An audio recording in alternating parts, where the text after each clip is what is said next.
Mga kababayan, kamusta po? Si Kamano po inyong lingkod ay nagbabalik po muli. At samahan niyo po, tayo po yung magkomentuhan dito po sa Tambayan mga kababayan. Mag-umpisa na po tayo. Komentuhan po natin, ito pong tinatawag na asong ulol, di umano, at sundalong kanin. Grabe na po. Grabe na po ang paninira sa mga Duterte. At grabe rin po, pati po ang mismong Davao City ay sinisiraan na rin po. Dahil po siya ay persona ng grata sa Davao City. Hindi po siya basta-basta makakapunta ron. At hindi niya po ma-appreciate ang kagandahan ng Davao City. Talagang grabe po ang politika pagdating po sa tao na nakatanggap ng 2 milyong dolyar para daw po asikasuhin ang mga ICC sa Pilipinas ayon sa mga Marine. Kaya po itong tao na ito, hindi po kikilos ito kung wala po yatang alam na this. Ito po, umpisahan po natin ang mga paninira po sa mga Duterte at mismo sa Davao City. Umpisahan na po natin ito pong tinatawag na asong ulol, di umano.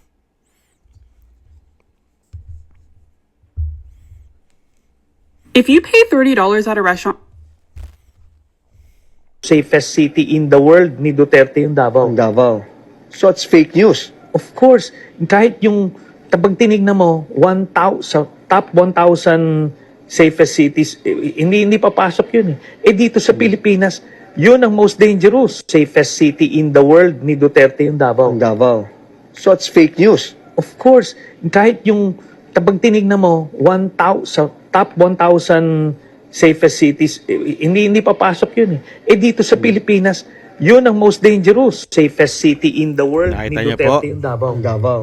Sinisiraan po, hindi po ba sa buong Southeast Asia, pangalawa po ang Davao sa safe. Nangunguna po Singapore.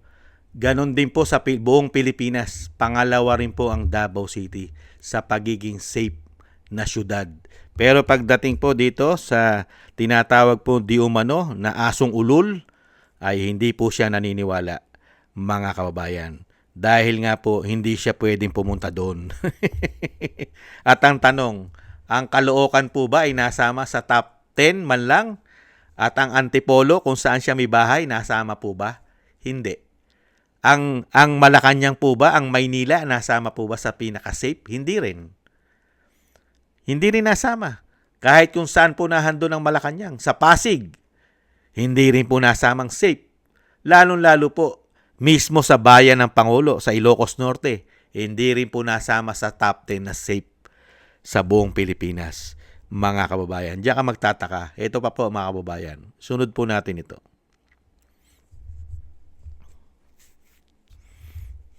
I've been Asian all my life and these Enoki Yung grupo namin, yung Magdalo, na nakilati sa namin yung mga prospective candidates, sa ngayon, ang nais namin itulak sa pagka-presidente ay si Senator Risa Hontiveros.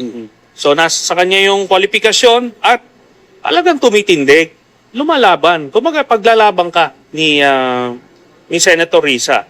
Yun nga ang comparison eh. Kay Mayor Lenny, both of them are good public servants. Pero ang kaibahan nila, si Mayor Lenny, ipaglalaban mo eh. Pero si Senator Risa, ipaglalaban ka. Yun po yun. Siyempre, Mga mas kabayan. maganda nito, ang gawin... Yeah, meron na po silang pambato. Mga kabayan, sinabi niya na pambato niya. Si Risa Hontiveros daw po ang pambato niya. Ito pa po mga kabayan. Sundan pa po natin. Ito pa po.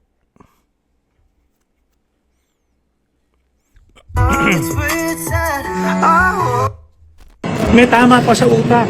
Si Sara, sabi ko, ano ba naman yun? Tayo, alam natin, marunong tayo mangilatis ng tao. Alam natin kung sino yung nasa tamang pag-iisip o hindi. Yun po yung... Presidente ba siya? Possible bumalik yung mga drug lords? Oo naman. Drug lord, gambling lord, pogos. Nakita niyo yung mga ahente ng Chinese, papasok lahat yun dito. So yun lang po ang apila natin. Hindi po tayo gumagawa, hindi po kami gumagawa ng ebidensya at kwento. Binumulat po namin kayo dito. So sana po ay nagawa po natin yun ngayong araw na to. May tama pa sa utak. Si Sara, sabi ko, ano ba naman yun? Tayo, alam natin, marunong tayo mangilatis Nakita niyo po, marunong daw po siyang mangilatis. Sinama pa raw sila na may tama raw po sa utak ang Vice President. Sino kaya ang may tama sa utak, mga kababayan? At sinasabi pa kung saan-saan po kinakabit pa sa mga pogo, mga pulburon lord, lahat-lahat po, pati po sa mga Chino o Chinese, ikinakabit pa rin po ang pamilya Duterte. Siya kaya, mga kababayan, kanino kaya siya nakakabit? Sa mga salot at magnanakaw? Hindi kaya?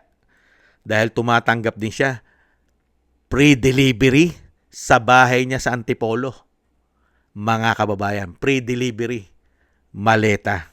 Kaya nga po, wala na siya ngayong banat Hindi niya na binabatikos ngayon ng mga ex-marine. Delikado siya. At ito po ang sasapitin ni Trillanes pag naging presidente po si Inday Sara. Pag naging presidente na po si Inday, ito na po ang mangyayari kay Trillanes.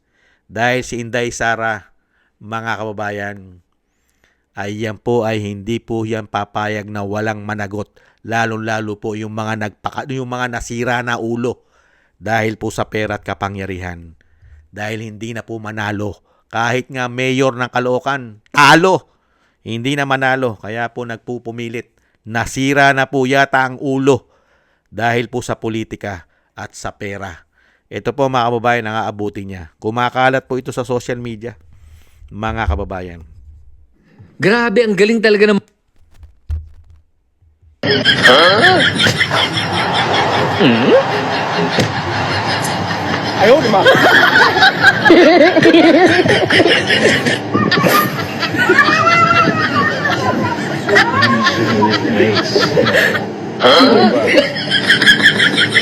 Take it.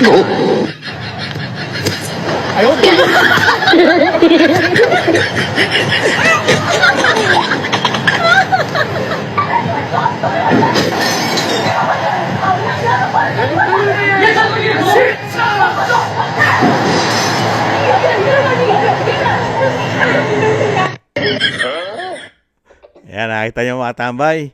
Ganun po ang aabutin niya. Pag si Inday Sara po ang naging presidente ng bansa, ay muli na naman nating makikita kung paano po bitbitin at umiyak di umano ang tinatawag pong pambansang asong ulol di umano at sundalong kanin din daw po umano, mga kababayan. Nakita niyo po kung paano po banatan ng banatan at siraan ng siraan si BP Sara at pati po ang Davao City. Grabe po, pati po ang syudad ng Davao City, kahit daw po sa buong mundo ay hindi raw po masasama na safe ang Davao City, mga kababayan. Ganyan po katindi. At kahit daw po sa buong Pilipinas, mga kababayan, ay mas danger daw po, most danger daw po, dangerous ang Davao City. Ibang klase to. Safeties nga, safe. Kasama po, yan po, kahit po i-google nyo mga kababayan, ginugel po ni Katambay ginugel po ni Kamanong dito sa ating bansa, sa Pilipinas. Sa Pilipinas mismo, ang Davao City po ay pumapangalawa po. Ang nangunguna po sa pagiging safe sa ating bansa, ang top 10. Ang number 1 po, Dumaguete City. Pangalawa, Davao City. Pangatlo, Balanga City, Bataan. Pang-apat, Bulacan Province. Pang-lima, Lucena City. Pang-anim, Naga City. Camarines Sur.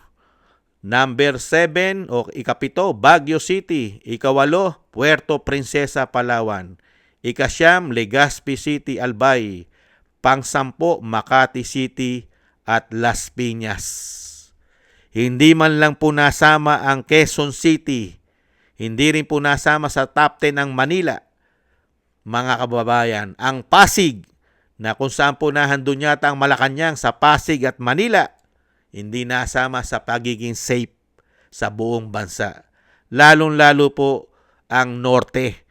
Ang North, hindi po nasama sa pang-sampu man lang ang Ilocos Norte sa pagiging safe.